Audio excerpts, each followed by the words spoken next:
Bonjour et bienvenue sur Spiritual Energy. Aujourd'hui, j'avais envie de vous parler d'une thématique de comment se libérer du passé. Vous avez peut-être remarqué que parfois un événement douloureux vécu dans le passé vous empêche d'apprécier pleinement le présent. Cela peut être un deuil, une rupture amoureuse, un accident, un échec personnel. Autant d'épreuves qui restent gravées dans la mémoire.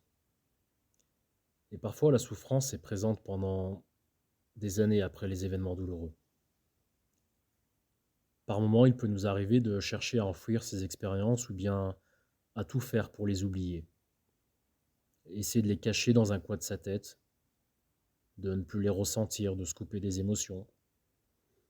Quelquefois, cela va marcher un temps, mais vous avez peut-être remarqué que le passé finit toujours par remonter à la surface.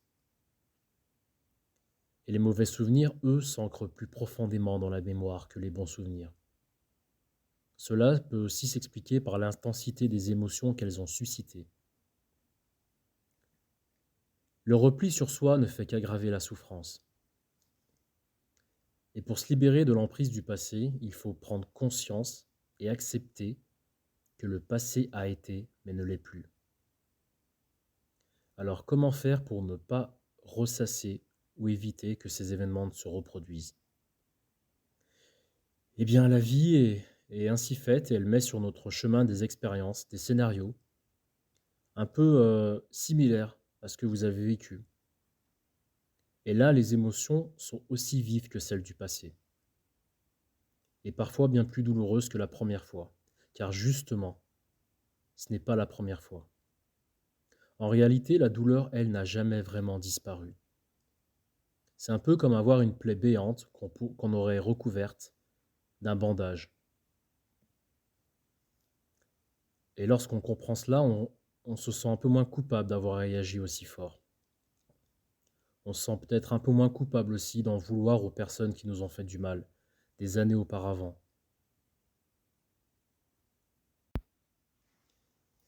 Et bien souvent, derrière la colère se cache une émotion secondaire, la tristesse.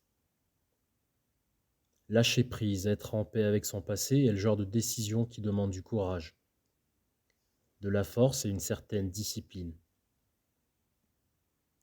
Rester accroché au passé négatif vous maintient dans un rôle de victime. Vous ne pouvez pas changer ce qui s'est passé, mais vous pouvez faire quelque chose de positif pour votre vie aujourd'hui.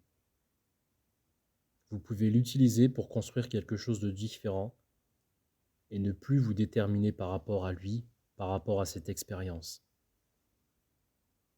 Sortir de cet état et redevenir acteur de sa vie et non la subir. Voilà un objectif qui demande de la force. Les personnes de votre passé qui vous ont fait du mal n'ont sûrement même plus conscience que vous souffrez encore aujourd'hui et autant pour ce qu'il s'est passé. Ces personnes n'ont probablement aucune idée de ce que vous ressentez aujourd'hui et encore moins de ce que vous avez ressenti à l'époque. Le lâcher-prise, c'est vous offrir la possibilité de ne plus souffrir.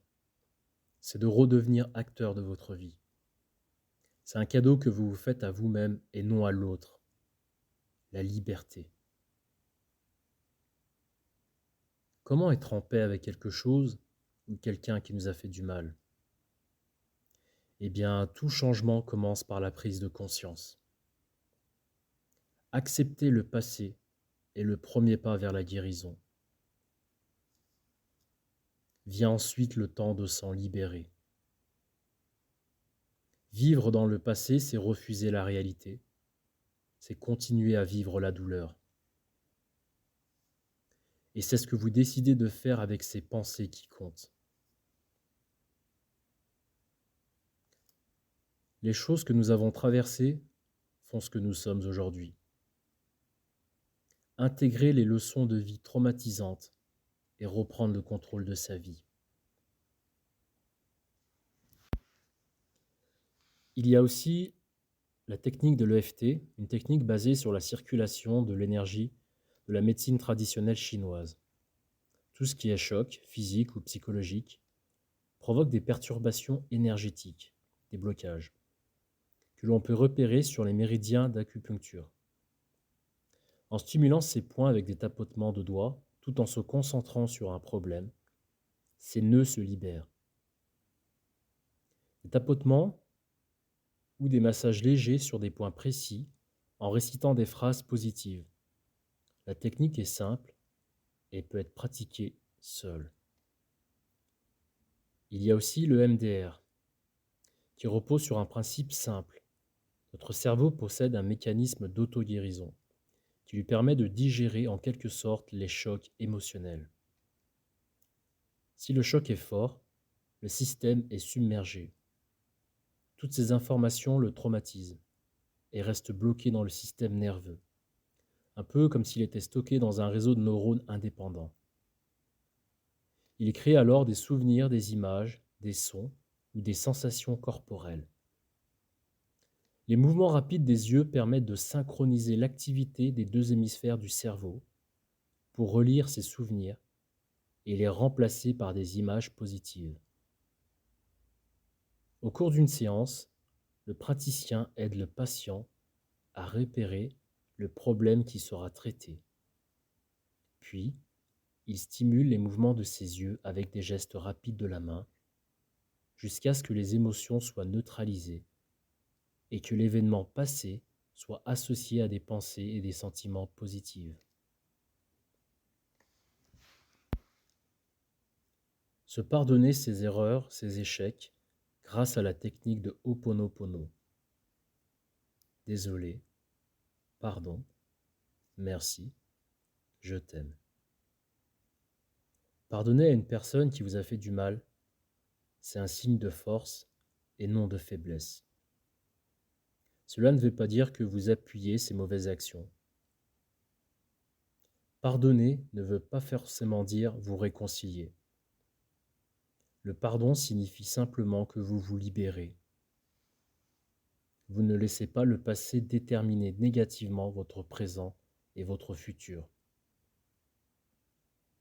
Même si une autre personne vous a fait du mal dans le passé, vous êtes responsable si vous décidez de le ressasser en permanence. Vous pouvez écrire une lettre à la personne qui vous a fait du mal, sans forcément l'envoyer. Et en exprimant ce que vous avez sur le cœur, vous pourrez prendre conscience de vos émotions pour vous en libérer. Les expériences négatives font partie de la vie. Elles peuvent même rendre plus fort si on en tire les leçons. Ce que nous pouvons changer en revanche, c'est notre regard sur la vie et nos propres émotions.